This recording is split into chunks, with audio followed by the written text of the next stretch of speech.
Well, they gone and done it. James Borrego fired, dismissed as Hornets head coach. According to Woj, a little bit ago, I was just trying to eat lunch, mind my own business, and Woj drops this on us. Charlotte is dismissing coach James Borrego, sources tell ESPN. Woj goes on to say surprising move in Charlotte where Hornets improved by 10 victories in each of the past 3 seasons. Charlotte reached the play-in tournament in consecutive seasons too. Everything he said is true. Woj did not lie, but he did omit something.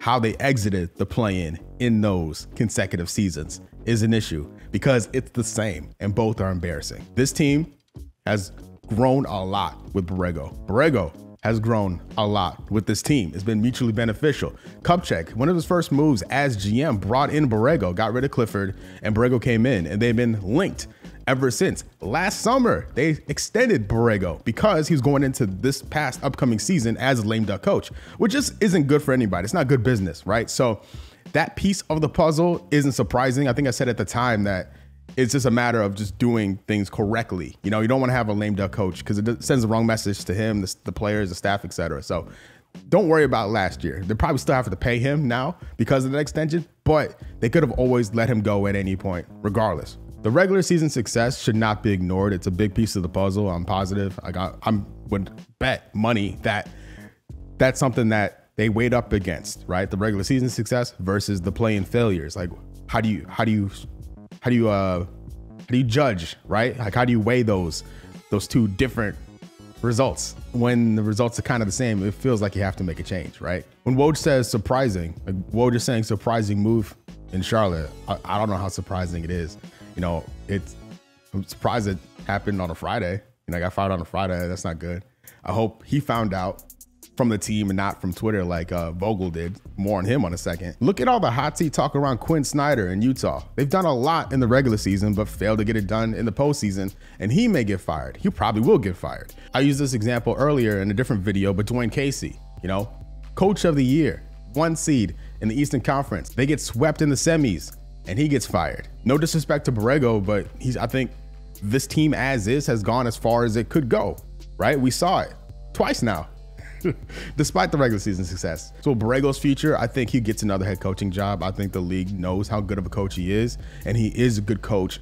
I just think a change of scenery for both parties, him and the club, are needed, right? So I think he'll land on his feet in the short term, if not the long term. He'll be fine. For the Hornets, they have to be very selective with this next hire, okay? I need this coach to have a defensive mindset. That's need to be priority number 1, okay? Yeah, for me, you have 2 options. You can go established coach. You can go Frank Vogel, sitting out there. I don't know if he'd come here. He's had success in Indiana and definitely had success in Los Angeles and is a defensive-minded head coach, all right? This team's offense, fine. It's perfectly fine. It's more than fine. It's really good. Best offensive year they've had ever, scoring wise, right? Top of the league in assists. Like, this team can get buckets, but there's inconsistency issues from game to game and quarter to quarter with the squad. I think a veteran head coach or a defensive minded head coach will fix that. So there's the established route they can go down. I also wouldn't hate if they go the ex-player route, right? A guy who's been a long time assistant, who's played in the league, preferably a point guard, that can come in with that credibility of being a hard ass, right? And a guy who's done things in this league that can lead the locker room from an ex-player point of view and as a coach. And that guy for me is Sam Cassell. Like, I think Sam Cassell, I think it was definitely worth bringing in for an interview. He's been an assistant coach since like 2009 or something like that. He's paid his dues on the sidelines. Like, he's basically been following Doc Rivers around from LA to Philly, you know? I think Sam Cassell, being a former point guard, teaching LaMelo Ball how to be a complete player, and he's won personally. He's a 3-time champion. So best of luck to Borrego. Like, this shouldn't be ignored. His first season, 39-43, not great. Next year is the year of the pandemic. The pandemic hit 65 games into the season.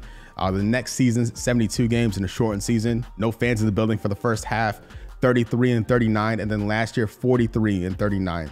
That incremental improvement should not be ignored. And if you are another fan base and you see this video and you hire James Borrego, you are getting a good coach. This is proof of it. And I think like wherever he goes next, he will succeed in some form or fashion. But for the Hornets right now, as of April 22nd, 2022, they needed to make a change, and they did make a change today, reportedly, according to Woj. We'll see what happens next. I'll make a video whenever the new coach comes in. You hear my opinions on it. Frank Vogel or Sam Cassell, top of my list personally, but we'll see what happens. Until next time, thank you so much for watching. Make sure you like, subscribe, all that good stuff. I'll see you later. Peace.